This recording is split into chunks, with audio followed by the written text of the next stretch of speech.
Pemirsa, usai terjadi kerusuhan pada Hari Raya Idul Fitri di Kabupaten Tolikara, Papua, Jumat kemarin, pemerintah langsung melakukan investigasi dan meningkatkan pengamanan. Dan untuk informasi selengkapnya kita bergabung bersama Mario Delima di Kantor Sekretariat Negara dan ada rekan saya Julita Telambanua di Kantor Persekutuan Gereja-Gereja Indonesia atau PGI. Saya terlebih dahulu ke Mario.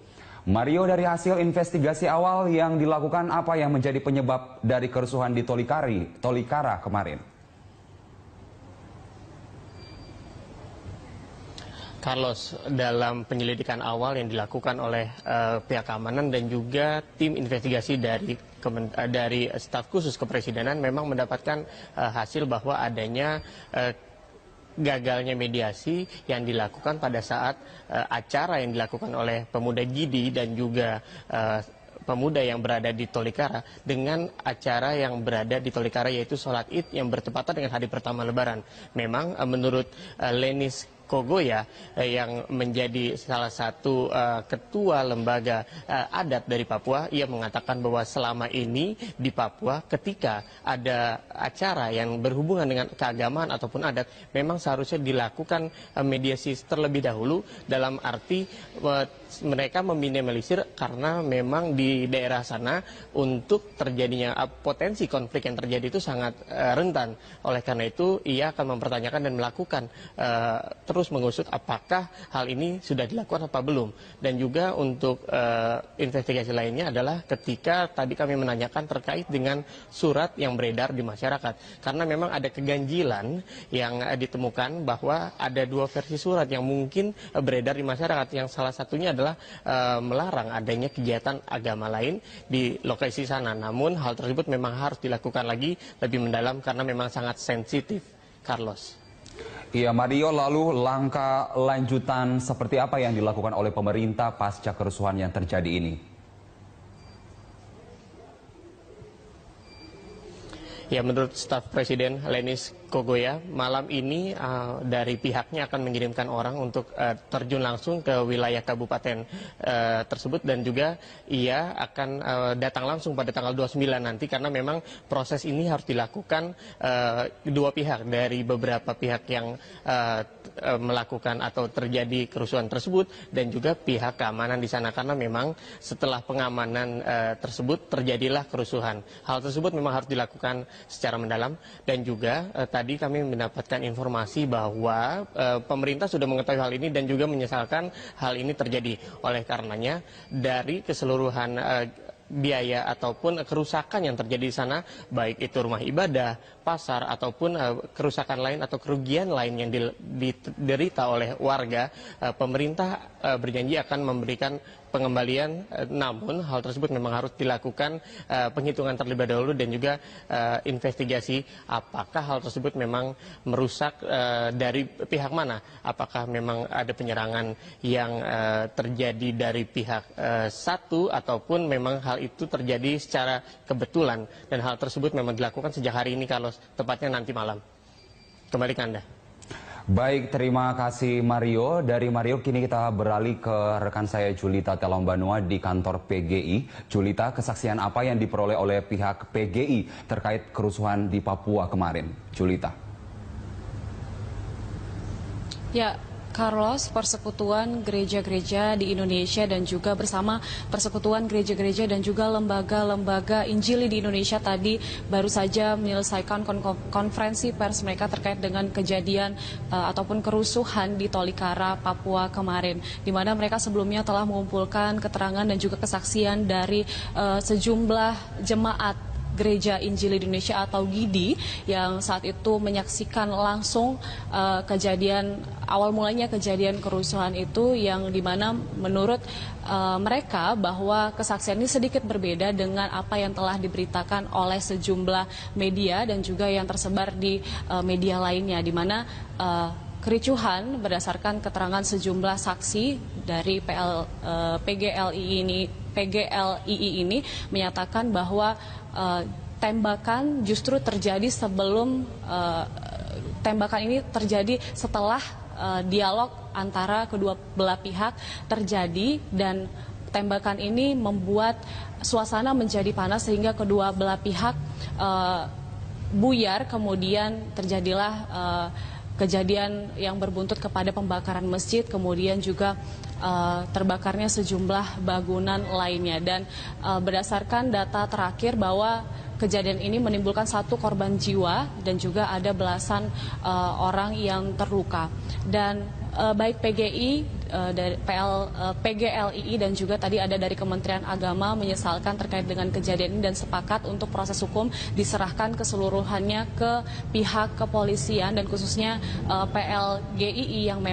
PGLII maksud saya yang memang membawahi langsung Gereja Injili Indonesia yang bersangkutan ini meminta maaf kepada masyarakat ataupun umat Islam yang kemarin akan menunaikan sholat Id berjamaah di lapangan Koramil khususnya, dan juga PGI menegaskan kepada masyarakat Indonesia untuk tidak terprovokasi, apalagi ini hanyalah konflik lokal yang dapat segera diselesaikan dan juga tidak mencerminkan kerukunan beragama secara keseluruhan di Indonesia. Dan terkait dengan surat yang beredar tentang pelarangan kegiatan umat Islam, khususnya adalah ibadah sholat Id berjamaah kemarin, ini masih diselidiki oleh pihak PGI. Carlos. Baik, terima kasih Julita. Sebelumnya ada Mario De Lima bahwa pemerintah menyesalkan adanya peristiwa di Tolikara ini, lalu PGI sudah meminta maaf kepada umat Islam atas insiden yang kemarin terjadi di Papua. Julita Telambanua melaporkan langsung dari kantor PGI dan Mario De Lima yang sebelumnya melaporkan dari kantor Sekretariat Negara Jakarta Pusat. Dari Lampung kita ke Solo, Jawa Tengah, di mana Presiden Joko Widodo pada hari ini mengunjungi sejumlah pasar tradisional di Solo, Jawa Tengah. Dan dalam kegiatannya ini, Presiden Jokowi membagikan ribuan paket buku dan sembako kepada warga. Untuk mengetahui informasi selengkapnya, kita terhubung dengan Putri Nurul Ilmi di Solo, Jawa Tengah. Putri, apa saja kegiatan Presiden Jokowi di Solo pada hari ini? Ya, Yohana, di hari Lebaran ini Presiden Republik Indonesia Joko Widodo memang memilih merayakan dengan mengunjungi beberapa tempat. Seperti kita tahu, di tanggal 15 hingga 17 Juli 2015 lalu, Jokowi memilih melakukan perjalanan dinasnya dan juga merayakan hari pertama di Banda Aceh. Dan di hari kedua Lebaran ini, Presiden Republik Indonesia Joko Widodo melakukan beberapa agenda. Yang pertama adalah yang sudah dilakukan tadi tepatnya pada pukul 9:45 waktu Indonesia Barat, Joko Widodo melakukan pemberian sembako kepada 2.000 warga kota Solo. Dan selanjutnya Presiden Joko Widodo juga melakukan pemberian sembako kepada warga Boyolali, tepatnya yang berada di Pasar Ngemplak, dan juga melakukan penyekaran atau mengunjungi pemakaman keluarga, dan diakhiri akan kembali ke kediamannya yang berada di Jalan Kutai Raya. Yohana. Ya Putri, lalu kemudian bagaimana pelaksanaan pembagian sembako di sana tadi? Ya, Yohana, pembagian sembako yang dilakukan oleh Presiden Republik Indonesia Joko Widodo tadi dimulai pada pukul 9:45 waktu Indonesia Barat. Presiden Republik Indonesia Joko Widodo didampingi oleh Ibu Negara Iriana Joko Widodo tiba di lokasi acara yang ada di Pasar Kelitian Notoharjo, Surakarta. Kemudian mereka disambut oleh sambutan bahagia dari warga kota Solo yang sejak pagi memang menunggu kedatangan Presiden Republik Indonesia Joko Widodo. Jadi tadi juga tampak hadir Wali Kota Surakarta, FX Hadi Rudiatmo, yang memang juga datang untuk membantu acara pembagian sembako ini. Kedatangan Presiden Republik Indonesia Joko Widodo disambut sangat bahagia oleh seluruh warga kota Solo, yang terlihat memang warga kota Solo datang untuk melihat lebih dekat lagi bagaimana sosok yang pernah menjadi Wali Kota Surakarta ini. Dan memang Jokowi juga membalas salam hangat kepada para warga ini dengan melambaikan tangan dan juga bersalaman, serta juga tadi sempat berfoto-foto dengan beberapa warga dari kota Solo. Ya Yohana, pembagian sembako ini dilakukan dengan memberikan 2.000 paket sembako yang diberikan kepada warga yang sudah terdata dari seluruh warga kota Solo dan sekitarnya.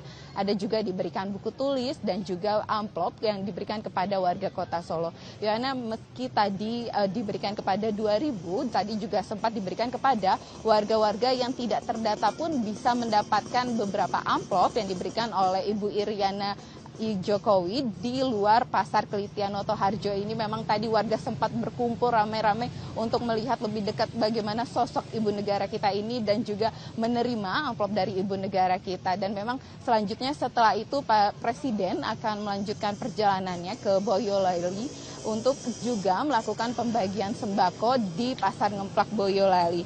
Selain itu juga Yohana, kenapa dipilihnya Pasar Kelitian ini merupakan perjalanan napatilas Jokowi karena memang dulu seperti kita tahu di tahun 2006 Jokowi pernah merelokasi PKL di Pasar Kelitian ini, dan ini merupakan Jokowi ingin terus memperhatikan bagaimana kondisi PKL yang ada di Indonesia yang akan terus diperhatikan oleh pemerintah kita. Dan berikut adalah kutipan wawancara kami dengan beberapa warga yang menerima sembako dari Presiden Republik Indonesia Joko Widodo dan beberapa warga yang juga tidak menerima tapi tetap mendapatkan amplop dari Presiden Republik Indonesia Joko Widodo.